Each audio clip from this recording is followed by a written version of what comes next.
Watch me ride.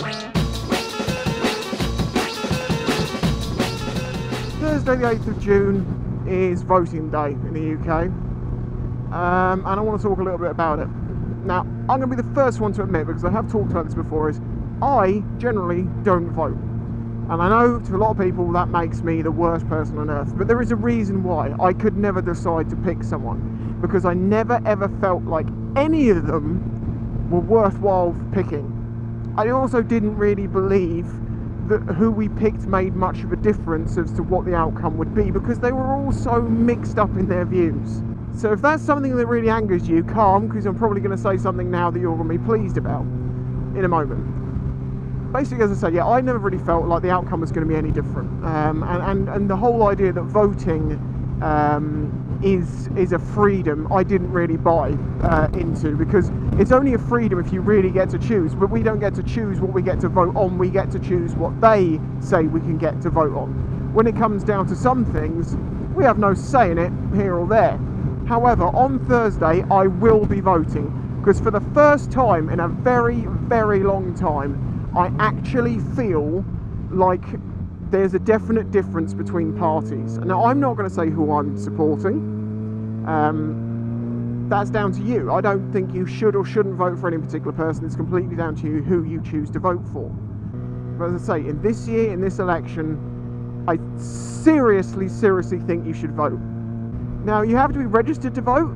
And the weird thing is, I don't remember ever doing that, and yet I always get a card, so I don't quite know how that happens. But yeah, I will be voting, and I think others should, because I don't want to go into talking too much, because it's just so right now things are very heated.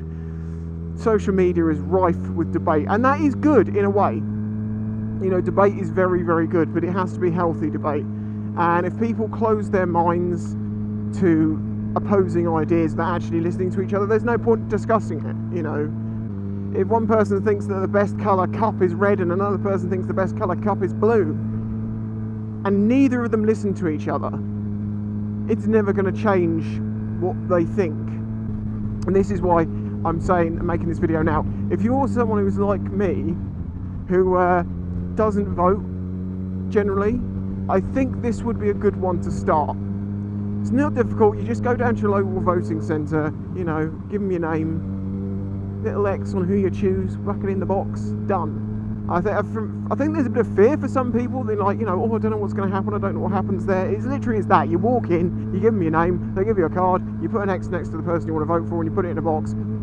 That's it. And I know it seems hypocritical for someone who didn't vote before